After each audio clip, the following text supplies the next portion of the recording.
আজ যখন আমি ইনজুরিতে থাকা নেইমারকে তার সতীর্থদের সাথে বেঞ্চে বসে থাকতে দেখলাম, তখন আমার অন্য একজন প্লেয়ারের কথা মনে পড়ে গেল। এমন একজন প্লেয়ার যে ব্রাজিলিয়ান ফুটবলকে বদলে রেখেছিল। এমন একজন প্লেয়ার যে 17 বছর বয়সে পুরো বিশ্বকে দেখিয়ে দিয়েছিল যে সে কে। আমি 1958 সালের পেলের কথা বলছি। আর আপনারা হয়তো ভাবছেন যে নেইমারকে বেঞ্চে বসে থাকতে দেখে 1958 সালের পেলের কথা কেন মনে আসে। তো আমি আপনাদের বলছি, মূলত 1958 সালের বিশ্বকাপে ব্রাজিলের হয়ে পেলে প্রথম 2 ম্যাচে ইনজুর্ড ছিলেন। আর জানেন কি, নেইমারও ব্রাজিলের প্রথম 2 ম্যাচের জন্য ইনজুর্ড।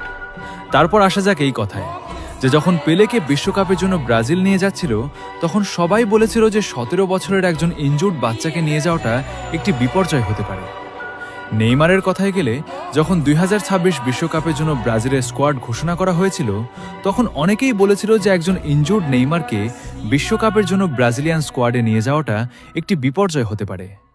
আর আসলে সেই সময়ে ব্রাজিলের যে আশা টিকেছিল তা একটি 17 বছরের বাচ্চার ওপর ছিল।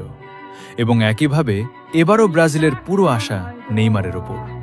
আর ইনফ্যাক্ট নেইমারের ওপর যে আশা, পেলের পর সেই এমন প্রথম প্লেয়ার যার ওপর ব্রাজিল এত বেশি আশা রাখে। কিন্তু তারপর আসে পার্থক্য।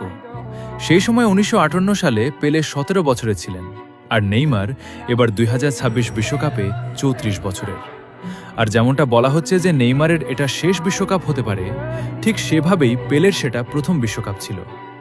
কিন্তু গল্পটা তখন ইন্টারেস্টিং হয়ে যায় যখন আমি আপনাদের বলবো যে 1958 সালের বিশ্বকাপে গ্রুপ স্টেজের শেষ ম্যাচের পর পেলে কি করেছিল। গ্রুপ স্টেজের শেষ ম্যাচে পেলে ভাভাকে একটি অ্যাসিস্ট করেছিল, যার কারণে ব্রাজিল সেই ম্যাচটি জিতেছিল। কিন্তু তারপর শুরু হয় নকআউট গেমস, আর সেখানে পেলে প্রতিটি নকআউট গেমে গোল করেছিল। প্রথম গেমে 1টি গোল, দ্বিতীয় গেমে 3টি গোল, আর তারপর ফাইনালে 2টি গোল।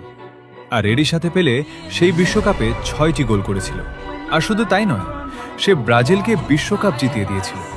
আর একমাত্র প্লেয়ার যে আজকের ইতিহাসে ব্রাজিলের হয়ে এই জিনিসটা করে দেখাতে পারে এবং সেই জেনারেশনাল রানে যেতে পারে যেখানে সে ব্রাজিলকে একদম ফাইনাল পর্যন্ত পৌঁছে দেবে এবং হয়তো বিশ্বকাপ জিতিয়ে দেবে, সে আর কেউ নয়, নেইমার জুনিয়রই। এমন একজন প্লেয়ার যে হয়তো সেটাই করতে পারে যা পেলে 1958 বিশ্বকাপে করেছিল, যেখানে সেটা পেলের প্রথম বিশ্বকাপ ছিল আর নেইমারের শেষ বিশ্বকাপ।